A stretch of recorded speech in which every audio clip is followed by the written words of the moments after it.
You okay? Yeah, I'm about to record and I just look sweaty. Because I am sweaty. I was about to say, right, because you are. Hi everyone, welcome back to the Edgewater Avenue YouTube channel. Today we are making the Leila top. This pattern is a collaboration with Leila Makes on Instagram. She has such a great page and her style is super colorful and creative, and she picked this design to bring to life. What's great about this top is you can wear it as a swimsuit top, but it also is a great pattern to wear as a bralette. The pattern comes with a cut piece as well as a band piece, and then there's also an optional piece that you can use for the shoulder straps, or you can reference the measurements inside the written directions. There are 3 different options for band length, so before getting started, you'll want to pick which one to go for and cut the band pattern piece accordingly. Keep in mind that the 1-inch band is constructed different than the other 2 options. So this tutorial is going to cover the band for the 2.5-inch and the 5-inch, but not for the 1-inch. And if you're making the 1-inch band, that version is not fully reversible, but the other 2 are fully reversible. For materials, you will need fabric.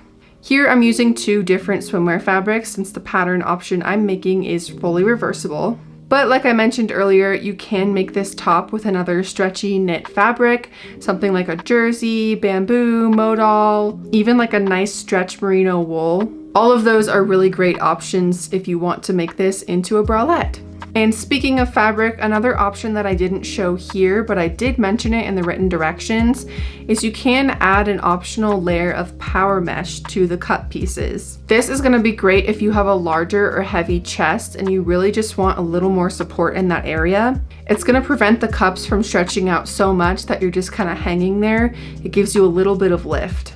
On that note, inside the written directions, there are tips throughout that will help if you have a larger chest and you're just wanting something a little more supportive. The next thing you'll need is 1/4-inch elastic. If you're making a swimsuit, you'll want to use swimwear elastic like I am here. But if you're making it into a top that isn't going to be used for swimming, regular elastic is totally fine.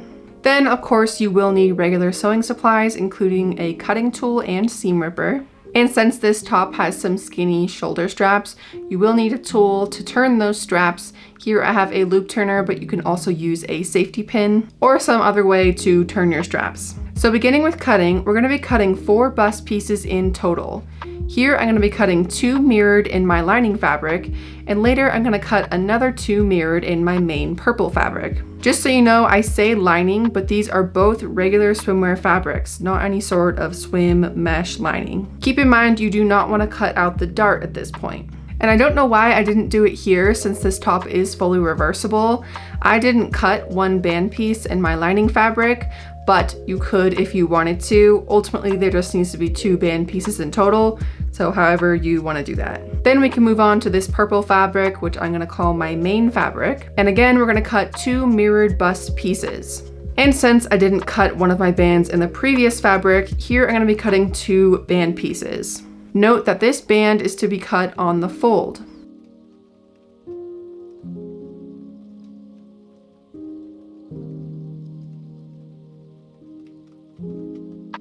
You're also going to want to cut your shoulder straps using the pattern piece provided or using the measurements inside the written directions.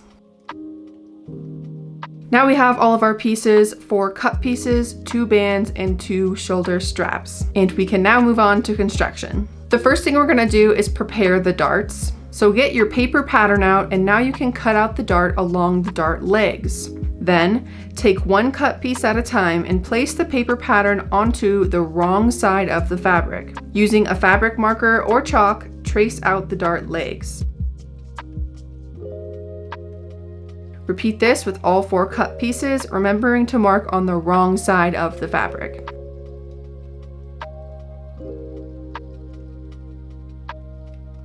Then again, working 1 piece at a time, you're going to pinch the dart so right sides are together and the dart legs are lined up. These dart legs are the actual seam line, so when you go to sew, you're going to be stitching right on top of them. You will sew all 4 of these darts using a straight stitch or a stretch stitch of your choice. And don't trim any of the excess quite yet, as later on there's going to be an option to tack that excess together to keep the dart in place.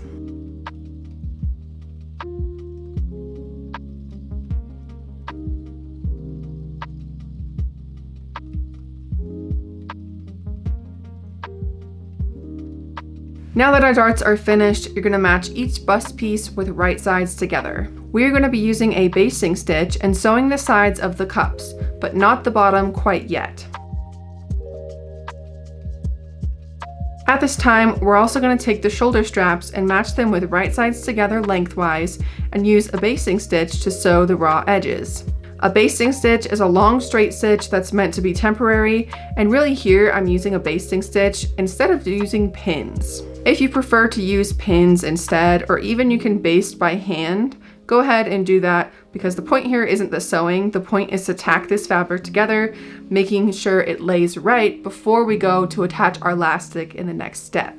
So once you're happy with how the basting turned out, we can switch over and add our 1/4 inch elastic. We're going to be adding this elastic to the exact same seams that we just sewed. Here I'm using a 4-thread overlock stitch on my serger, but if you're using a sewing machine, you can use any stretch stitch of your choice. During this elastic application, you do not want to stretch anything. Don't stretch the elastic and try not to stretch the fabric either. That is going to yield the cleanest, smoothest elastic application. If it's available to you, you can use an elastic foot or tape foot to help guide the elastic into the right place, but it's definitely not necessary as long as you're able to align the edge of the elastic with the raw edge of the fabric. Also, it doesn't matter which side you attach the elastic to, just make sure you're attaching it all to the same side.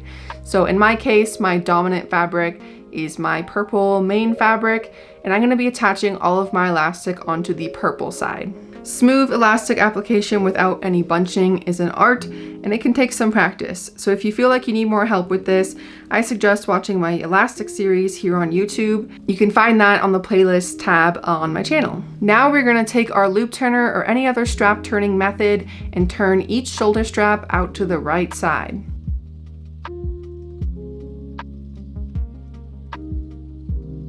Keep each bust piece inside out and insert each shoulder strap into each strap opening. Pin as needed. Then we're going to switch over to our sewing machine and sew each strap down using 1/4 inch seam allowance. I like to use a straight stitch for this and go back and forth several times for the most security. Afterwards, take some scissors and trim the excess for the cleanest finish. Now we're going to take each bust piece and flip it out to the right side. Here I'm going to be demonstrating a technique to connect the darts, in which we sew the darts together from the inside to prevent them from having the seams get misaligned when the top is worn. This step is totally optional. It's kind of confusing to look at, and honestly our testers had mixed reviews on whether or not they preferred this, so just keep that in mind. You can test it out with the basting stitch and just see if you like it. Otherwise, feel free to skip it. So what we're trying to do here is sew together the excess from the darts. Grab the excess from each dart and place them so they're stacked together on the side of the cup. Do your best to get the seam lines right on top of each other and use pins or clips if needed. Then, switching back over to the sewing machine, we're going to use another straight stitch and sew the excess together. You'll want to aim to sew about 1/8 of an inch away from the original dart seam lines onto the excess of the fabric. Don't sew too close to the seam line of the dart legs, or that might show through. Once you've attached the darts, you can take some scissors and trim the excess. Now our darts are held together inside the cup so they're not floating around and able to misalign when worn. Again, some people love this technique, some people hated it, so you can decide whether it's right for you.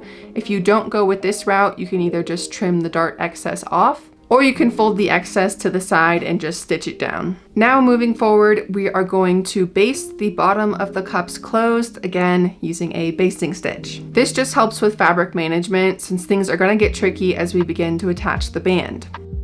Once you're done with that, we again have a few options on ways you can move forward. We're going to do another basting stitch to attach the cups together before we attach them to the band, but there are a few different ways you can do this. As designed, the cups are meant to come up right against each other side by side. So if you want to go with that style, you can align them right next to each other side by side and sew a basting stitch across to loosely tack them together.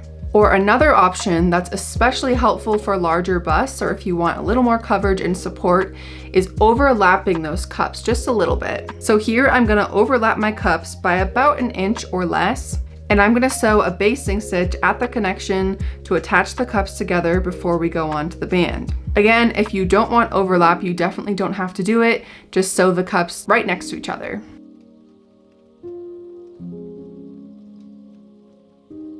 So now we're going to be attaching the cup pieces into the band, and this can be where things get a little bit interesting. So there will need to be a seam in order to connect the band into one round piece that will fit around the body. And the simplest way to go about this is to have that seam at the center back. But maybe for obvious reasons, some people don't like the look of a seam right down the center back. So in this video, I'm gonna show you how to stagger that seam off to the side. Having the seam at center back is a little bit easier. So if you want to go with that route, I recommend referencing the written directions, maybe for an additional visual that's different than this tutorial. However, the instructions are the same, it just looks a little bit different.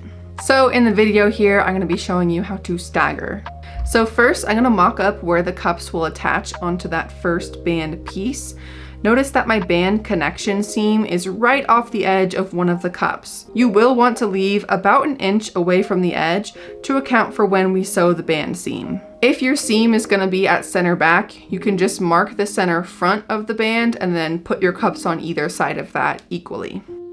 Once you're happy with the placement of the cups, flip the cups down onto the band piece with right sides together. And then pin the bottom line of the cups onto the top line of the band. Again, there's just one band piece involved here. We haven't moved on to the second band quite yet. Now, using a basting stitch, tack down the cups onto this one band piece.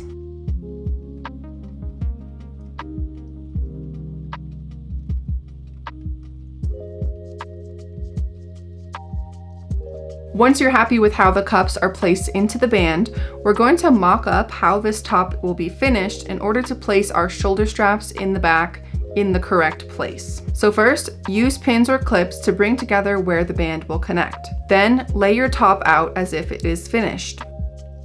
Take the other end of your shoulder straps and place them a few inches off of each side of the center back. Since the edge of this band is unfinished, you'll notice that I'm flipping the straps down so that when the final seam is sewn, the raw edges all get tucked in correctly. This is a really good time to check the length of the straps, so if you need to sew a temporary stitch and try this top on, now is a really good time for that. Then once you're ready, you're going to use a basting stitch and sew each strap down into place. We're not sewing that band, side seam, center back seam quite yet, this is just a visual. Now that we have the cups and the straps basted into place, we can attach our second band. What you will do next is place the second band right on top so right sides are together. Begin by pinning or clipping along the edge that has the cups and straps basted onto it. Because my band seam isn't right at center back, this makes this process a little bit awkward. You kind of have to work with one portion of the band at a time and move it around as you go. But if your band seam is at the center back, you won't run into this situation. Now that the second band is in place, we're gonna go in with another, you guessed it, basting stitch, and we are gonna baste down this whole line of the band, attaching both bands together as well as the cups and straps inside.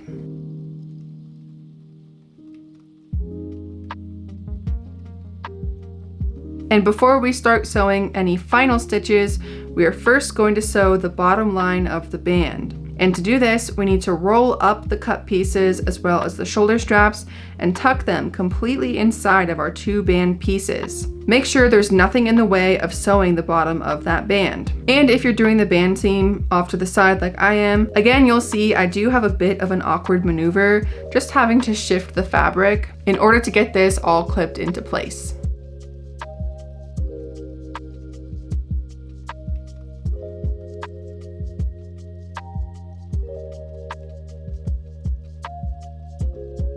So once you're happy with your burrito, you can again use a basting stitch to sew that bottom line. When you do sew, be careful not to sew any part of the cups or straps, otherwise they will get caught in this seam and it will be a mess. Now that everything is basted into place, check to make sure there's no weird bubbling and that the fabric looks all lined up correctly. If you're happy with how it's looking, Switch to whatever final stitch you plan to use, whether that be an overlock like I'm doing here, or a zigzag or any stretch stitch of your choice. Here it is optional to use elastic on the seam with the cups and straps, or even on the top line and the bottom line. You can use 1/4 inch elastic here or something thicker for more support. I personally don't like the feeling of elastic right there, so I'm not putting any in, but it would be good not just for the bust support, but also supporting this seam that's gonna end up stretching a lot. But at the end of the day, it is totally up to you whether or not you wanna put elastic here. So sew the top and bottom lines of the band to finalize these seams. Now, I'm gonna warn you now, this part can be a little bit tricky, especially if you're a beginner. So I will show this part slowly so you can follow along with how this is done. Our intention here is to match the open ends of the band together with right sides together. With the 5-inch band, since we have a lot more room, it's a lot easier to do this. With the 2.5-inch band like I'm doing here, it can be a lot trickier, but it's not impossible. The way I like to do it is by first taking the whole top out to the right side. Then I began stuffing it back inside out until I reach the other end of the band. I like to take it out to the right side first because it helps to make sure that everything is aligned and the band isn't getting twisted inside. Then you can see my end edges are laying right sides together, and I'm going to clip those in place.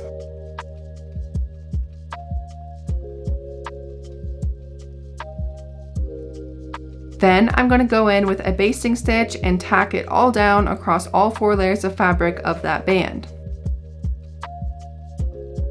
After you've basted, you can sew it with an overlock stitch or stretch stitch of your choice, leaving a 1 to 1.5 inch hole somewhere along that seam. And I lost the clip where I'm sewing this and leaving that hole, but here is what the end result looks like. I did need to rip out the basting stitch since I sewed that just all the way through at first, just to make it easier.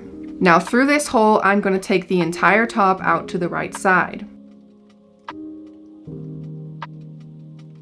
The final step is finishing off this hole. You can use either an invisible stitch by hand, or you can use a straight stitch and just top stitch it on your machine. That finishes up the Leila top. I'm currently 40 weeks and 3 days pregnant, so I am not up for modeling, but there are tons of great model photos up on the website, so you can see what this looks like on a variety of different body types. That wraps this one up. Thank you very much for watching, and I will see you in the next one.